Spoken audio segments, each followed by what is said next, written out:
तत्व ज्ञान प्रेमियों, मानव जीवन का चरम लक्ष्य ज्ञान की प्राप्ति है। ज्ञान की तलवार से ही जन्म और मृत्यु के बंधन को काटा जा सकता है।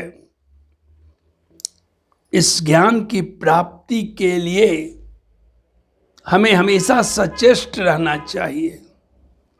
ज्ञान की प्राप्ति श्रेय मार्ग से होता है। हमारे सामने दो मार्ग हैं, एक श्रेय मार्ग और एक प्रिय मार्ग। जो हमारे मन को, इंद्रियों को अच्छा लगता है, प्रिय लगता है, वह प्रिय मार्ग है। जो हमें श्रेष्ठ आत्मा और बुद्धि के द्वारा मार्ग का निर्धारण करते हैं, जिससे हम ईश्वर की प्राप्ति करते हैं, आत्मज्ञान की प्राप्ति करते हैं, बंधन से मुक्त होते हैं, वह श्रेय मार्ग है। श्रेय मार्ग को ही श्रेष्ठ मार्ग कहा गया है। इस श्रेय मार्ग को प्राप्त करने के लिए हमें उदात्त हृदय से काम करना होगा। हमारा हृदय कब उदात्त होगा? जब हम सभी जीवों में, सभी मनुष्यों में, सभी प्राणियों में उस अखंड ईश्वर का दर्शन करने लगेंगे।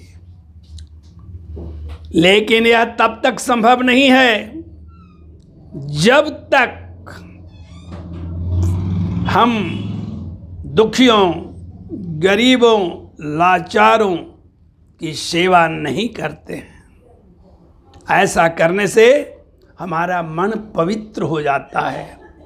मनुष्य ही नहीं, पशु, पक्षी, जानवर, ये जितने जो दुख में रहते हैं, हमें उनके दुख को अपना दुख मानना चाहिए। क्यों? क्योंकि एक ही आत्मा पर सारे चित्र बने हुए हैं। जैसे एक ही कागज पर कभी हाथी का चित्र बनाते हैं, कभी घोड़े का चित्र बनाते हैं, कभी मनुष्य का चित्र बनाते हैं, वैसे एक ही आत्मा पर मनुष्य, पशु, पक्षी सभी का चित्र बना हुआ है। आत्मा एक ही है। आत्मा अलग अलग नहीं है। अलग अलग हमारा मन और बुद्धि हो जाता है, अलग अलग हमारा आकांक्षा हो जाती है, लेकिन सभी एक ही आत्मा पर आधारित हैं। इसलिए आत्मवत् सर्वभूतेषु यः पश्यति सः पंडितः।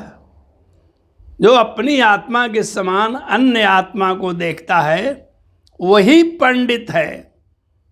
अज्ञान बस हम भेद करते हैं जीवों में, मनुष्यों में, लेकिन सच्चाई बस वही है, एक ही आत्मा पर अनेक चित्र बने हुए हैं।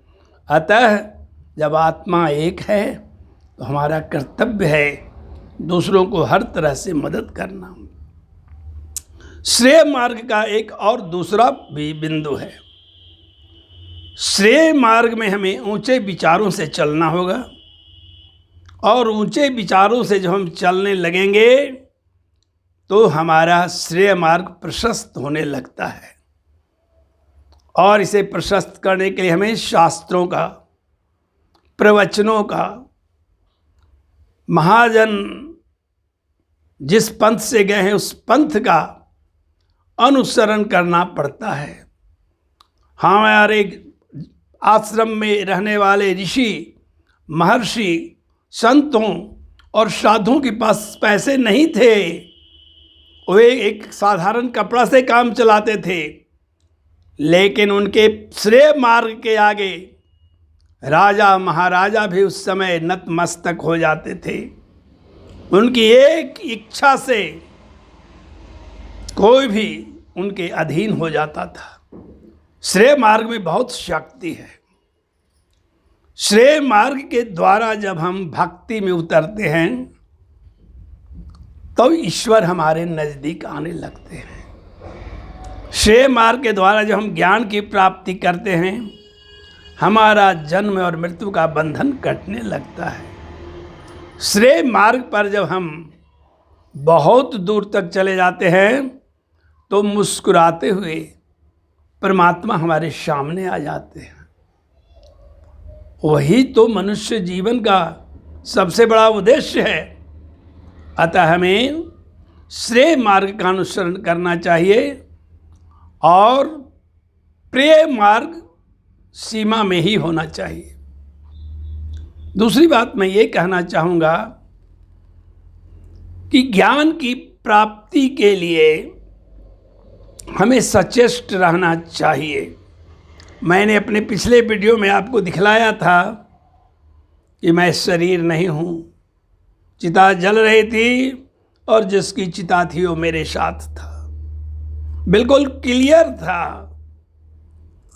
मैंने पिछले वीडियो में दिखलाया था कि किस प्रकार से एक लड़की अपने दुख और दर्द को मुझसे बयां करने आई। क्योंकि मैं मदद करने में उसे सक्षम था। इसी प्रकार हमें मान लेना चाहिए कि शरीर मैं नहीं हूँ, यद्यपि कि शरीर हमारा सर्वोत्तम साधन है। मैं मन नहीं हूँ, यद्यपि कि मन के द्वारा ही जगत का हम व्यवहार करते हैं। जब इस प्रकार से ज्ञान होने लगता है तो जिधर देखेंगे उधर वही परमात्मा दिखेंगे। हर जगह सभी में अपनी ही आत्मा को देखने लग जाएंगे। आत्मवत् सर्वभूतेषु देखने लगेंगे और हमारा जीवन एक आनंद की नई लहरियां पैदा करने लग जाएगा। मैं एक छोटी सी कहानी कहना चाहता हूँ कि कैसे आत्मा हर जीव में है। मैंने एक तोता पोस रखा था। उस तोता को मैं बहुत प्यार करता था, इतना कि पिंजरे से उसे मुक्त करना चाहता था तो वह नहीं होता था। ठीक उसी प्रकार जैसे मनुष्य मरना नहीं चाहता है, शरीर रूपी पिंजरे से बाहर नहीं आना चाहता है, वह भी नहीं आना चाहता था। एक दिन रात में मैंने उसे प्यार देकर आम खिला कर गया और जब सोने गए और मॉर्निंग में जब उठा तो वह इस दुनिया से चल चुका था। मैंने उसे मानवीय ढंग से नदी में ले जाकर उसे मिट्टी दी, लेकिन मिट्टी देकर आ रहा था तो उसकी आत्मा मेरे कान में कहती है कि मैं तुम्हारे लिए को क्या दूं, तुमने जो सेवा की है उसका कोई अंत नहीं है। हम कि क्यों? तो मैं अपने दुर्भाग्यवश पिछले जन्म में मुसहर था, लेकिन सांप पकड़ने के लिए गया था तो मुझे सांप ने काट लिया था। और सांप ने जब काट लिया तो उस समय एक तोता मेरे सामने था खड़ा। वही तोता मेरे मन में रह गया और मैं इस जन्म में तोता बन गया हूं। मैं तुम्हें यह आशीर्वाद देता हूं कि तुम्हारे को एक पोता की प्राप्ति होगी। और सचमुच उस समय तक मेरे घर में पोते नहीं थे। कुछ देर के बाद सचमुच मेरे को प्राप्ति हुई। उस दिन मैंने जाना कि पशु पक्षी सब में वही आत्मा है जो आत्मा मेरे अंदर है। मित्रों, हमें हमेशा ऊंचाई की ओर बढ़ने की कोशिश करनी है। दूसरे लोग हमारे इर्द गिर्द नहीं बढ़ रहे हैं तो इसका मतलब यह नहीं कि मैं भी नहीं बढ़ूं। दूसरे मरकर नरक में जाएंगे, क्या आप भी नरक में जाना चाहोगे? स्वर्ग नरक सब ऊपरे बना हुआ है भाई, इसमें जरा सा भी शंका नहीं है। मूर्ख लोग कहते हैं कि सब यही है। यहाँ कुछ नहीं है। यहाँ केवल एक परीक्षा भवन है आपका।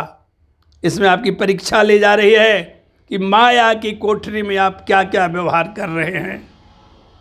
इसलिए हमें हृदय से हमेशा परोपकार, परहित और उच्च विचार का अनुसरण करते हुए ईश्वर तक चलना चाहिए।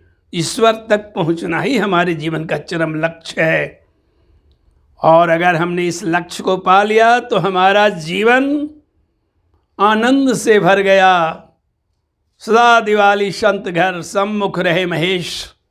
जो सुना है जीवन आनंदमय हो जाता है, परमानंद का निर्झर बहने लगता है, और फिर जिधर देखता हूँ उधर तू ही तू है, ये हालत हो जाती है। लाली देखन मैं गया, मैं भी हो गई लाल। क्या कहूँ सखी आज में, जित देखो तित लाल वाली हालत हो जाती है। और वहीं आनंद की प्राप्ति होती है जो कभी सुखता नहीं।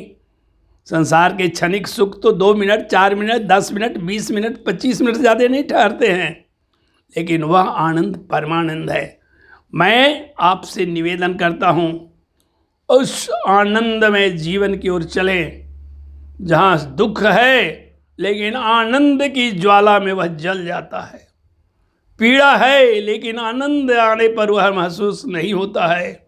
अभाव है लेकिन उस आनंदमय अवस्था में वह भी भाव बन जाता है। यही हमारा जीवन का चरम लक्ष्य है। Bliss is our summum bonum of life and we have to attain it at any cost. आपने हमारी बातों को ध्यान से सुना, इसके लिए मैं आपको साधुवाद दिए बगैर नहीं रहूँगा। धन्यवाद।